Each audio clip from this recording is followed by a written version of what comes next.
Hello everyone, this is Dr. Rufus Vasantraj. I am currently working as a senior consultant and orthopedic surgeon at Rela Institute and Medical Center, Krompet.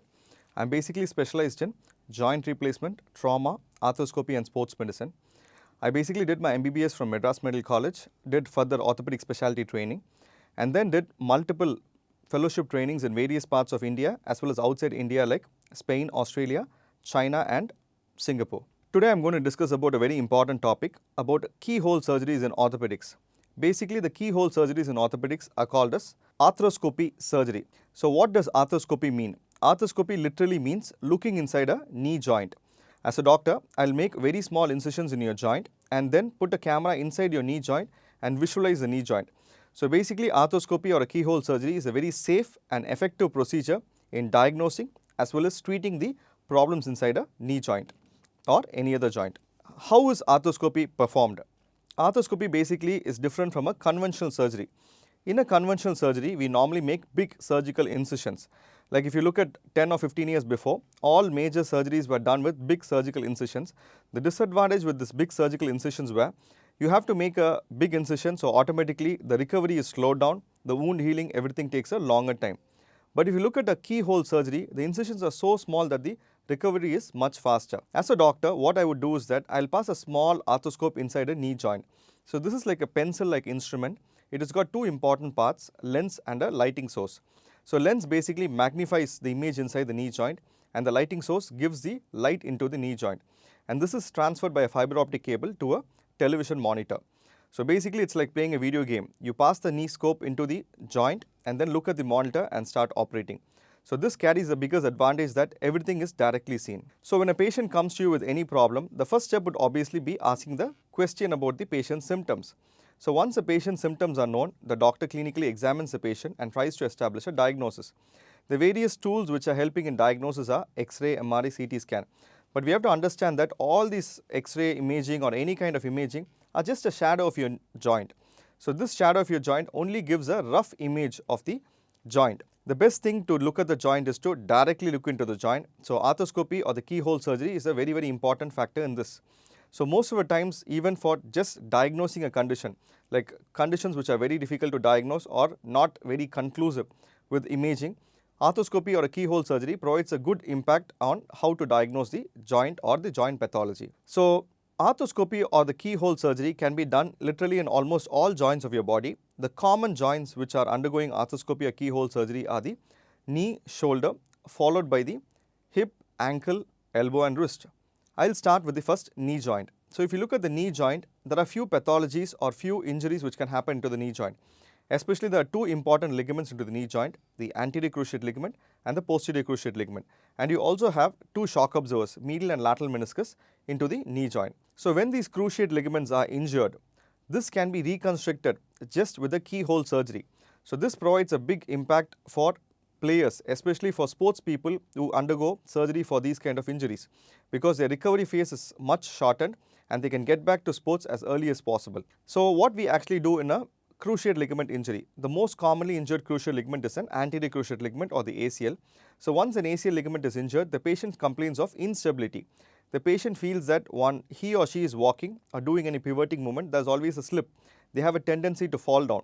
In such situations, what we do is that after you diagnose everything with the help of clinical examination and radiological examination, the best way to do a arthroscopic surgery. In an arthroscopic surgery, what we actually do is that we go into the knee joint, first visualize the pathology. How bad the tear is, does the tear require a reconstruction? And God has provided us with a lot of extra tendons in our body. So these extra tendons can be prepared and used as the replacement for this anterior cruciate ligament. The same thing can be done for a posterior cruciate ligament. The other things in the knee joint, as I already said, is the shock absorbers, the medial and lateral meniscus. These shock absorbers, once torn, can be repaired or either cut depending on the pathology and where the pathology is and how early the pathology is. So these are the various advantages of keyhole surgery, especially in the knee joint. These are the common structures which are injured: the anterior cruciate ligament, posterior cruciate ligament, medial and the lateral meniscus. In addition to this, the knee joint also has got few extra articular ligaments, that is the medial patellofemoral ligament, medial collateral ligament and lateral collateral ligament. All these ligaments can be addressed with the help of a keyhole surgery, but they are mostly an assisted surgery. Even though they are not entirely done with the keyhole procedure, a keyhole procedure is very important. For example, when there is a medial patellofemoral ligament is torn, the patella dislocates or subluxates laterally. So what happens is that every time the patella comes out, the kneecap bone comes out, it causes a small damage in the kneecap bone as well as in the lateral femoral condyle, that is the thigh bone of the outer aspect. So every time this small injury happens, there can be small particles inside the knee joint. So these can be very beautifully visualized with the help of a keyhole or arthroscopic procedure, and they can be also removed, and any cartilage related procedures can also be done. The other most important part of the knee joint is the cartilage. The cartilage is nothing but a smooth curvy surface which helps the knee joint to move in all directions in a possible way. So this cartilage injuries can be addressed with a very easily keyhole procedure where we can go inside and address depending on the pathology. Depending on the stage of the arthritis, very beautifully the cartilage can be tackled. And even when there is a proper cartilage injury, that can be addressed with the help of a keyhole procedure. Now moving on to the next joint, shoulder. If you look at the shoulder joint, the most common complaint for which an arthroscopic procedure is done is something called as impingement. The shoulder joint is nothing but a ball and a socket joint. So the arm ends up in a ball-like fashion and which articulates with the cup-like fashion in the body. So this ball and socket joint has got a roof. The roof is mainly made up of a bone called as acromion. If you look at the acromion, there are three types of acromion. It can be type 1 which is flat, type 2 which is curved downwards, type 3 which is hooked downwards. So a type 2 or a type 3, that is a hooked or a curved acromion, can cause some impingement, which is nothing but it can slowly impinge on the muscles which are in between your shoulder joint and the roof.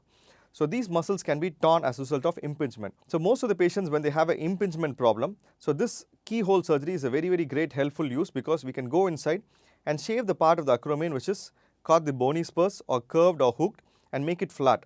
So this prevents further damage. This is one important factor of keyhole surgery in the shoulder. The other important factors are some patients might have a condition called as frozen shoulder, which is also called as adhesive capsulitis or periarthritis. Frozen shoulder is nothing but your shoulder joint becomes stiff.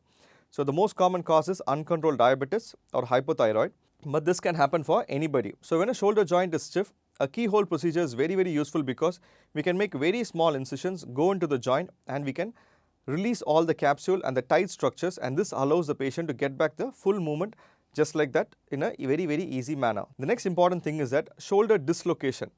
Usually shoulder dislocations occur because of initial trauma. Some patients might have a natural shoulder dislocation if they have a generalized laxity in their body, but usually a shoulder dislocation happens when the patient has a proper trauma, like a road traffic accident, fall on an outstretched hand, or a seizure or an epileptic attack which can dislocate a shoulder. So when the shoulder joint comes out, initial days it can easily go back, but as days progress, every time the shoulder joint comes out, the problem is that the soft tissue, the labrum, is already torn, and it also slowly causes damage to the bones. The bone wears out both on the cup as well as on the ball, that is on the head of the humerus as well as on the glenoid, which is the cup. So this dislocations and orphan problems can be very easily addressed with a keyhole procedure. So what we do is that we go inside and repair the labrum. The soft tissue which is actually torn, which provides the bumper effect, is torn. For that we repair it and make sure the patient gets back the normal movement without any dislocation in future. The other thing is that if these things are not addressed with the keyhole surgery, in later stages when there is a lot of bone loss, keyhole surgeries might not be enough. In such situations, we open up and do a procedure called as Latarjet, where we keep an extra bone in front of the glenoid and prevent a dislocation. The next most common indication for an arthroscopic surgery is in the shoulder is rotator cuff tear. As I already described, there are a lot of muscles inside the shoulder joint. Rotator cuff basically involves 4 important muscles: supraspinatus, infraspinatus, teres minor, and subscapularis, out of which supraspinatus is the muscle which is most commonly torn. So in such situations, what we do is that we make small incisions and go inside with the help of a keyhole or the camera and arthroscopic procedure and repair the torn muscles. So this repair is again very useful because this helps the patient to get back to the normal activity and the patient can be normal as before. Now coming to the next joint, elbow. If you look at elbow, the general indications for a keyhole or arthroscopic procedures are very less, but still there are few indications where a doctor would advise you to undergo a keyhole procedure. So what are they? There is something called as tennis elbow. If you look at Sachin Tendulkar, he had the same problem as called as tennis elbow. Initial days, most of the time the tennis elbow is treated with the help of physiotherapy and some tablets and even injections. But in later stages, when it is not getting better, we have to do a keyhole procedure to tackle the situation. Something similar is called as a golfer's elbow. Tennis elbow is the same problem on the outer aspect of the elbow, and golfer's elbow is the same problem on the inner aspect of the elbow. So these things can be very easily handled with a keyhole procedure. The other most common indication for the arthroscopic procedure in the elbow is adhesiolysis, that is stiffness. Sometimes the elbow can be stiff post-traumatic or because of various reasons. In such situations, a keyhole procedure provides the biggest impact of just going into a small hole and helping to release all the adhesions and help the patient to get back their normal movements. In addition, sometimes keyhole procedures can be also done if there are small loose bodies or particles inside the elbow joint which has to be addressed. Next, coming to the wrist joint. Wrist joint is a very small joint and the indications for arthroscopic procedures are less, but still we can do an arthroscopic procedure if there is a TFCC, triangulus fibrocartilaginous complex tear, or DQ, Dave-Quervain tenosynovitis, or carpal tunnel syndrome. See, all these situations can be handled with a keyhole procedure. Even though open procedures are equally effective, a keyhole procedure carries its own advantages of handling all these situations. Next, coming to the hip joint. If you look at the hip joint, hip arthroscopy is very common in abroad. For example, when I was in Spain, hip arthroscopy is something which is so common because we have a lot of players involved in football and a lot of people involved in lower half of their body activities. In such situations, the labral tear or the soft tissue tear inside the hip joint is very common, and sometimes they can also have something called as femoroacetabular impingement. So first, coming to the labral tear, like how you have a labral tear in the shoulder, you can also have a labral soft tissue tear in the hip joint. But the only difference is that hip joint being a bigger joint, the chance of dislocation is less when compared to a shoulder joint. So in the hip joint, what we do is that we can go inside with the help of a keyhole procedure, look at the labrum and beautifully repair it or shave it depending on what the pathology is. So this provides a good pain relief and helps the patient to overcome small micro instability and get back to their sports activity with full power. The other common indication for a hip arthroscopy is femoroacetabular impingement. So what is femoroacetabular impingement, FAI? FAI basically involves a impingement like how you explained in a shoulder. So there can be two kinds of impingement. One is called as a cam impingement, where the head of the femur, the ball, becomes large, or it can be a pincer type of impingement where the cup has got extra bones which prevent the movements. So both these kind of impingements can be beautifully addressed with a keyhole procedure, where we can go inside with a small camera and light source and beautifully curate all these extra bones and make the patient get back all the normal activities. In India, the other most common indication for an hip arthroscopy is osteonecrosis or AVN. Avascular necrosis of the femoral head is very common condition. It's most commonly found in patients who take steroids for a long time, alcoholics and smokers.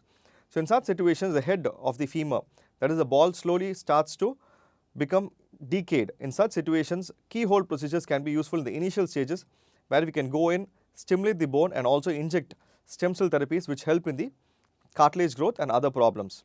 Okay, in addition, a hip arthroscopy can be performed also for various conditions like infections of the hip. If you look at tuberculosis or a TB infection of the hip, it's very common in India. In fact, once India was considered to be the #1 in the world. So what we can do is that we can go inside without causing much damage, beautifully take the tissues for culture and inject antibiotics and treat the shoulder or the hip joint very easily with the help of a keyhole procedure. Now coming to the ankle. Again, keyhole procedure in the ankle is not very common, but still there are a lot of indications for procedure in the ankle. We have something called as OCD, osteochondritis dissecans, which is very common in the ankle. Of course, can happen in the knee or any other joint also. In such situations, there will be a small part of the cartilage which is worn out and coming out. What we can do is that with the help of a keyhole procedure, we can go inside, curate the cartilage, stimulate the growth and also provide articular cartilage support, which helps the cartilage to grow in a proper manner and avoid future arthritis. The other common indications for ankle is that sometimes assisting for an ankle fusion and other ankle fixations, a keyhole procedure is of great use. So basically, if you look at the keyhole surgery, the advantages of keyhole surgery as already described is you make very small incisions in the knee joint or any other joint in your body. So this allows recovery at a much faster rate. Especially keyhole surgery is mainly done for sports related injuries. So people who are involved in sports usually want to get back to sports as early as possible. So the main advantage of keyhole surgery is to provide a faster rehabilitation and help the patient to get back to all activities at a much faster phase. And I also would like to discuss about the various implants used in this keyhole surgery. So what you have to understand is that since it's a keyhole surgery, the implants or the instruments used are also quite small. So for shoulder dislocation, as I already described, when you repair the labrum or the soft tissue, we use small anchors.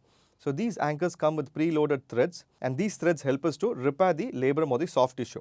So these anchors can be in different types. One is a metal anchor, which is the cheapest option available. The disadvantage of metal anchor is that you have a metal inside your body. So whenever you go through an airport or any place, you might beep and you should always need to have a letter for it. The other kind of anchors are PEEK and bio anchors. Bio anchors are ones which absorb in your body after a period of time.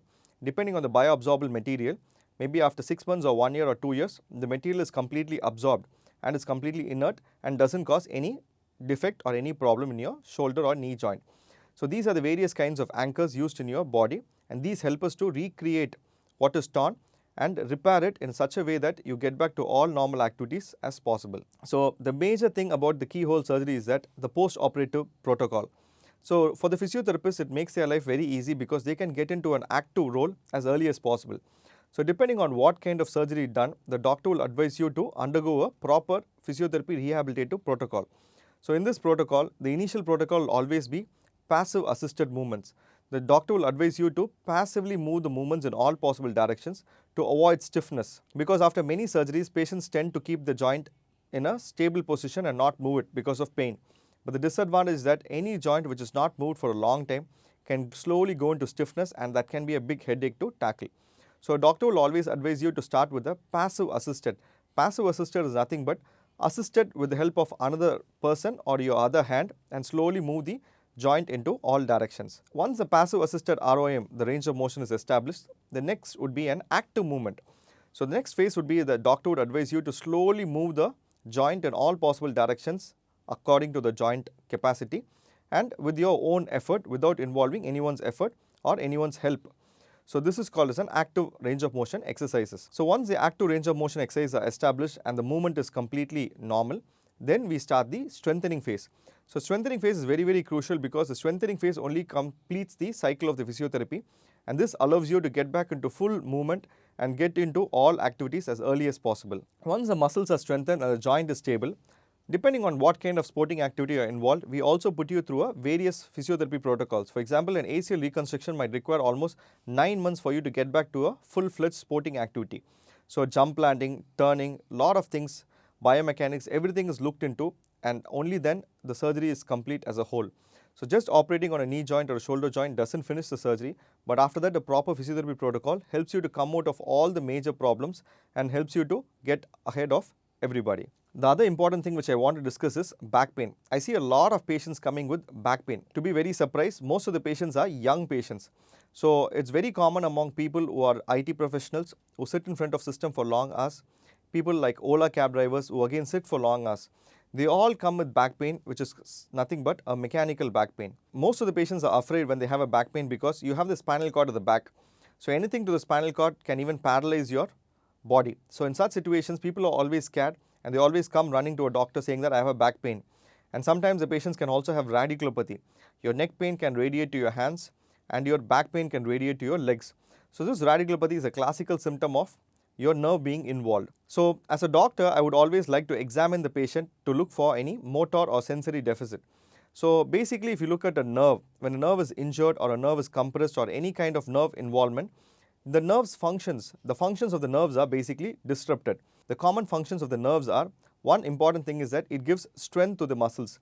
If you look at your biceps, the biceps moves because of a nerve called as musculocutaneous nerve. If that nerve is cut, your biceps can't move. So basically, all the muscles in your body move with the help of a nerve supply. So when there's a nerve compression, the first thing which you will start noticing is that you might start noticing the muscle weakness. Sometimes the patients might feel that their hand or leg is much weaker. Their movements are much weaker when compared to the opposite side. The other thing is that the nerves supply sensations. So altered sensation. Sometimes patients come and say, doctor, I have a different feeling. I don't feel like a normal foot when I keep it down. There can be many reasons for that, even though the commonmost indication or reason is a diabetic neuropathy. A lot of diabetic patients will have a diabetic peripheral neuropathy where the nerves feel different, or the foot feels very different when they walk. But it can also be because of a spinal cord problem where you have a disc bulge compressing a nerve, and that nerve can have an altered sensation. The third thing is like autonomous, where sweating and other kind of features the nerves carry. So all these things can be affected. So these are the important things as a doctor I would like to know, and I would like to examine the patient to look for these various signs and symptoms to rule out nerve involvement. Because when there is a nerve involvement, it is always taken as an important thing, because depending on that, the treatment varies. Sometimes, or most of the times, I encounter patients having no nerve problems but having severe back pain. So what are the reasons for the severe back pain? It is nothing but a mechanical back pain. The most important part of your body is called as the core, that is your chest, abdomen and upper back and lower back. So this square or rectangle in the middle of your body is called as the core. All the other parts, your head, hands and legs, are the parts which are coming out of the core. So core is the most important thing for any person.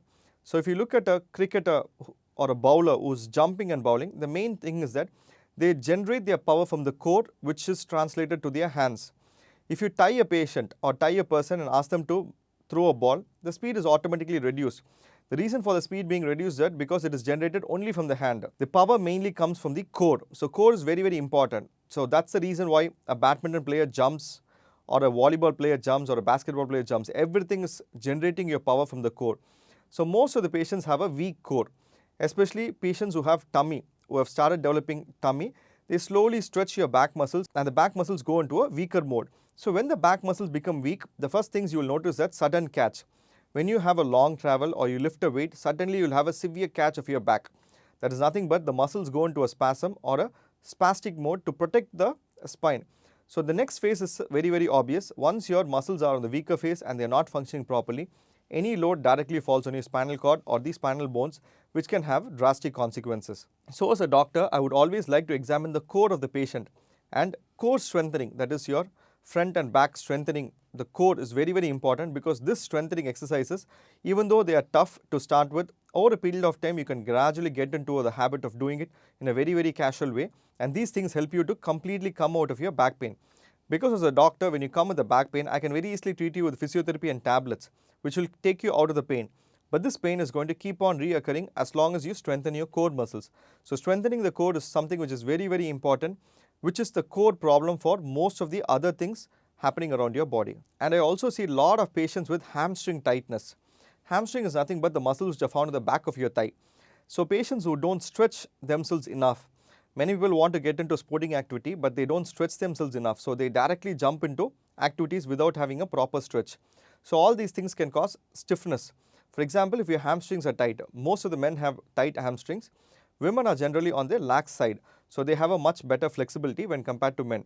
So this tight hamstrings, unless diagnosed and treated properly, they can cause a H&Q imbalance, that is hamstring quadriceps imbalance. So your hamstring being too tight, your quadriceps becomes very weak. So automatically your knee is not very strong. So H&Q imbalance is something which has to be very cautiously handled and properly diagnosed and treated in such a way that the patients come up with normal activities. So this hamstring tightness is something which is also a common cause for a back pain. Many times it's misdiagnosed or unnoticed because a back pain is normally focused at a back. Most of the times doctors might just look at your back and try to do x-rays and scans only for your back. But if you have a simple hamstring tightness, this can cause a severe back pain over a period of time, and unless you treat it properly, this will keep on reoccurring. So anybody who is involved in sports activity or wants to be involved has to properly take care of their musculature. So if your muscles are not strong enough, if they are not especially properly stretched, you have a high chance of injury. So just imagine if your muscles are very short, any exertion or any fast movement you give, it can tear your muscle. But if your muscles are stretched, they can cope up to a much greater extent and they can stretch much better without causing any major injuries. So muscle strengthening is important, but before that a muscle stretching is important. Even before, I had very clearly explained that most of the times the physiotherapy protocol will always first be to get the full range of motion exercises and then only strengthen. Most of the times people directly get into strengthening activities, but that's very harmful to your body because direct strengthening might actually tear your muscles. You first need to make sure that the muscles are stretched enough and the movement in your joints are all full and they have a good ROM in all possible directions, and then when you strengthen the muscles, you have a better outcome and you have a better chance of playing well without having much injuries. So basically I would like to conclude with few important key points. So as I explained before, arthroscopy or a keyhole surgery is very superior when compared to an open surgery. When you have the correct indication and when you have the correct problem, it's better to always undergo a keyhole procedure and not to be scared of it. Even though it's a surgical procedure, a keyhole procedure is more like a daycare procedure. So most of the times patients recover much faster. They can be discharged on the same day or they'll be discharged the next day. So the keyhole procedure is done in such a beautiful way that you recover much faster. So the various joints, as I already explained, shoulder, knee, hip, ankle, elbow, wrist, all these joints can be scoped, and all the problems inside the knee joints and most of the problems inside the joints can be very beautifully handled with the help of a keyhole surgery. So these keyhole surgeries are something which you have to keep in mind and never be scared to undergo a keyhole surgery. Whenever a doctor advises you a keyhole surgery, it can be only for two reasons.